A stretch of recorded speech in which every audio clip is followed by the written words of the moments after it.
Bonjour, ici Olivier Roland, bienvenue dans cette nouvelle vidéo qui fait partie de mon défi d'une vidéo par jour pendant que je suis aux Philippines. Alors ce que j'aimerais partager avec vous aujourd'hui, c'est tout simplement l'art d'augmenter sa productivité en supprimant les interruptions. Parce que ça, c'est une erreur que finalement beaucoup de débutants en productivité entre guillemets font, c'est-à-dire qu'ils se laissent interrompre pendant qu'ils font des tâches qui requièrent leur concentration maximale. Et ça diminue vraiment leur capacité à, on va dire leur output, comme disent nos amis anglo-saxons, donc leur capacité à produire pendant un intervalle de temps déterminé, donc leur productivité. Et pour une raison très simple, c'est que vous avez besoin, notre cerveau a besoin, pour être pleinement concentré sur une tâche, de quelques minutes, d'un temps d'échauffement. C'est exactement la même chose que pour le sport, il vaut mieux s'échauffer avant de faire une activité physique. Et dans le cadre d'une activité qui demande toute notre concentration, eh bien c'est même pas conseillé de le faire, c'est obligatoire, notre cerveau ne peut pas faire autrement. Il ne peut pas instantanément se replonger dans une tâche comme ça qui demande toute sa concentration. Il a besoin d'aller puiser dans sa mémoire à long terme différents éléments, aidés éventuellement par le fait de relire un dossier par exemple, ou de relire différents éléments qui vont nous mettre dans le bain, pour charger tout ça dans la mémoire de travail et faire en sorte qu'on puisse traiter tous ces éléments-là et avancer. Donc toutes les tâches qui demandent beaucoup de concentration, comme travailler sur son projet d'entreprise, écrire un livre, travailler sur un dossier, ça n'a pas besoin d'être des choses vraiment énormes, mais en tout cas qui demandent notre concentration intellectuelle, demandent un temps d'échauffement, un temps pendant lequel on n'est pas vraiment productif, pendant lequel on ne va pas vraiment pouvoir être pleinement concentré sur notre tâche. Et le gros problème des interruptions, c'est que la moindre interruption va décharger finalement les éléments qu'on avait chargés dans notre mémoire de travail par rapport à la tâche qu'on est en train de faire, pour pouvoir traiter l'interruption. Et du coup, une fois l'interruption terminée, on va devoir à nouveau recharger ces éléments dans la mémoire de travail. Donc évidemment, ça ira plus vite que si vous travaillez sur un dossier par exemple, que vous devez traiter un appel, que l'appel, mettons, prend 5 minutes. Bon, ça va prendre un petit peu moins de temps de recharger les éléments du dossier dans votre mémoire de travail que si vous n'aviez pas travaillé sur votre dossier pendant une semaine. Mais quand même, ça va nécessiter une nouvelle période d'échauffement, une nouvelle période pendant laquelle votre cerveau va devoir se remémorer tous les éléments. Et mine de rien, la plus petite interruption, même la plus banale, peut vraiment diminuer fortement votre productivité si vous n'y faites pas attention. Donc si par exemple, admettons que vous avez prévu de travailler pendant 1 heure sur un dossier. On va dire que le temps d'échauffement est de 5 minutes.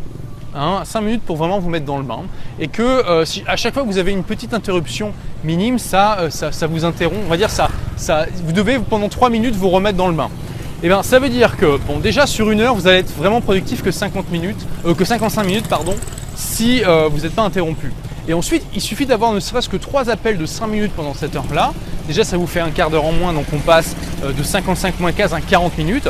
Plus les 3 minutes d'échauffement, 3 x 3, 9. Voilà, on passe déjà à 31 minutes, on est déjà à quasiment la moitié du temps qui n'est pas productif. Et pourtant, après passer cette heure-là, on peut avoir l'impression d'avoir travaillé complètement sur cette tâche, on peut avoir l'impression d'avoir été productif, mais quand on mesure réellement ce qu'on a produit, finalement on se dit waouh, c'est pas tant que ça.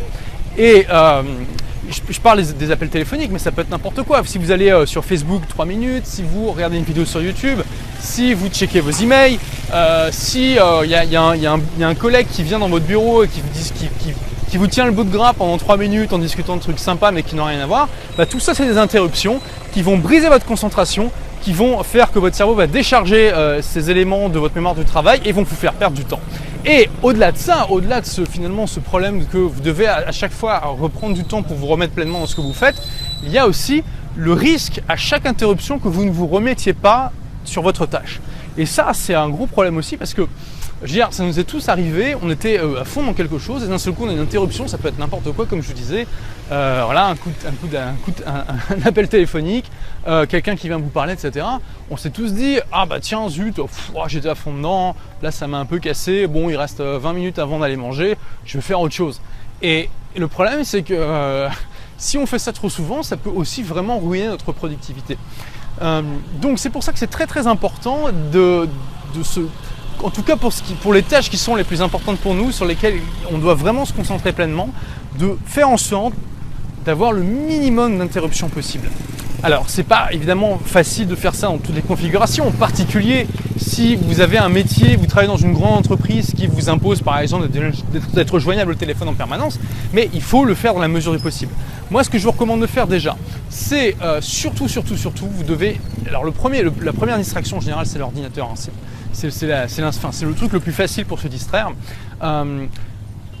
Surtout couper tous les logiciels de messagerie instantanée. Alors ça, c'est des tueurs de productivité, tout ce qui est Skype, Internet Messenger, tout ce que vous voulez, ça c'est horrible parce que les gens ont l'impression qu'ils peuvent chatter comme ça tout en travaillant alors que ça tue complètement leur productivité. Et je veux dire, bon, ça a été étudié en long, en large, en travers, hein, ça a été prouvé que la chute de productivité était assez énorme. Je ne me rappelle plus des chiffres, mais ça devait être de l'ordre de 40 ou 50%, donc c'est quand même assez important. Et voilà, donc supprimez toutes les Skype, les logiciels de messagerie. Évidemment, ne laissez pas votre logiciel d'email ouvert, ça c'est l'erreur de base. Et voilà, non seulement c'est l'erreur de base, mais c'est un petit peu le mode de fonctionnement par défaut de beaucoup de cadres qui travaillent dans des grandes entreprises. Ils ont leur logiciel d'email ouvert en permanence. Donc, si vous fermez votre fenêtre Gmail ou Hotmail ou Yahoo Mail, si vous utilisez un logiciel de messagerie comme Outlook, surtout ce qu'il faut faire, c'est ne pas le configurer pour qu'il vous prévienne dès qu'il y a un message qui arrive. Alors ça, c'est l'horreur. Pareil pour les iPhones, les BlackBerry. Alors les BlackBerry, mon Dieu, les BlackBerry, c'est une source de distraction que vous avez en permanence sur vous. À la base, ça s'est vendu comme ça, c'est parce que le concept avant les iPhones, c'était de dire vous allez pouvoir recevoir vos mails directement sur votre téléphone et vous serez prévenu à chaque fois que vous en recevrez un. Mais mon Dieu, vous n'avez plus de vie avec ça. Je veux dire... Vous vous baladez en permanence avec un appareil qui vous interrompt en permanence en vous disant que vous avez reçu un email, mais vous avez autre chose à faire de votre vie, sérieusement. Et pareil pour les iPhones, hein, il ne faut surtout pas les configurer pour qu'ils vous préviennent quand il y a un mail qui est arrivé. Vous devez configurer vos logiciels de messagerie de manière à ce qu'il n'aille chercher les mails que quand vous lui demandez de le faire. C'est extrêmement important, et non seulement pour votre productivité, mais aussi pour votre stress. C'est extrêmement stressant d'être interrompu comme ça en permanence, et puis on n'a plus de vie à toujours recevoir ces emails. D'ailleurs, sur mon iPhone, j'ai pas mis mes emails. Parce que sinon j'allais plus avoir de vie. J'ai pas mis mes emails, j'ai pas mis Twitter, j'ai pas mis Facebook. J'ai plusieurs choses sur mon iPhone, mais certainement pas ça. Donc première chose, logiciel de messagerie, email, et ensuite essayez d'avoir en fait dans votre journée dans l'idéal si vous pouvez pas 3 ou 4 moments où vous allez vraiment aller checker vos emails. Vous allez aller sur internet si vous avez besoin de le faire. Par exemple, si vous devez absolument aller sur Facebook, vous allez sur Facebook, etc. Mais pareil, essayez aussi de résister à la tentation d'aller 3 minutes sur Facebook au milieu alors que vous êtes en train de travailler sur quelque chose. Essayez plutôt d'utiliser la technique de respiration que je vous ai donnée dans une vidéo précédente, hein, qui non seulement vous détend, mais en plus vous booste votre volonté, vous permet de résister aux tentations. Donc ça fait vraiment d'une pierre deux coups. Et d'une manière générale, essayez d'avoir quand vous voulez vous reposer un petit peu, essayez d'avoir des repos qui sont vraiment, qui vous rechargent en fait, plutôt que d'aller sur Facebook, et qui vont vous permettre de reprendre le travail après. Et ensuite, une fois que vous aurez vraiment accompli ce que vous voulez, vous pourrez faire ce que vous voulez, y compris aller sur Facebook, YouTube, etc. si vous le souhaitez. Et c'est beaucoup. Si vous faites ça, je veux dire, comme d'habitude, je vais vous dire de tester, tester pendant ne serait-ce que quelques jours. Vous allez voir que ça va faire une grosse différence dans votre productivité. Du coup, vous allez pouvoir accomplir plus en moins de temps parce qu'évidemment, c'est ça l'enjeu, c'est que vous n'ayez pas besoin de travailler autant pour accomplir ce que vous faites déjà. Et du coup, vous ayez plus de temps de qualité pour votre vie, pour vos projets personnels, etc. Donc voilà, alors il y a aussi un gros interrupteur, c'est un gros facteur d'interruption, c'est le téléphone. Donc moi, de toute façon, c'est simple, je donne mon téléphone à très peu de gens et en général, il est tout le temps sur mode avion. Je l'enlève du mode avion que de temps en temps, en fait, peut-être 1 ou 2 fois par jour, ou alors je le mets dans un coin où il ne peut pas me déranger. On peut pas me contacter en urgence, on ne peut pas me contacter par téléphone. On n'a pas besoin de me contacter en urgence en fait dans 99,99% des cas. Il faut m'envoyer des emails et je les consulte 2 fois par jour. En tout cas, j'essaye. Parfois, j'avoue que je suis un petit peu accro aux emails, donc parfois j'avoue que j'ai un peu de mal, mais j'essaye de les consulter 2 fois par jour. Et en tout cas, il n'y a aucun appareil qui m'interrompt automatiquement quand je reçois un email. C'est moi qui vais les chercher. Donc voilà, essayez de mettre en place cet environnement sans interruption. Donc si vous êtes dans une entreprise qui vous impose ces règles, ça peut être un petit peu compliqué de faire ça je le conçois bien, mais essayez d'expliquer, essayez de négocier, expliquer et essayer d'être un petit peu pédagogique, didactique en disant voilà, il y a des études qui montrent que toutes les interruptions ça nuit à la productivité. Moi j'ai le sentiment que je pourrais accomplir plus pour l'entreprise si on me laissait des plages de temps où je suis tranquille. Et voyez ce que vous pouvez faire avec votre hiérarchie, avec vos collègues, etc. Par exemple, pour avoir ne serait-ce que 2 heures dans votre journée où on ne peut pas vous appeler, on ne peut pas aller vous parler dans votre bureau, on s'attend pas à ce que vous répondiez dans l'instant aux emails, etc.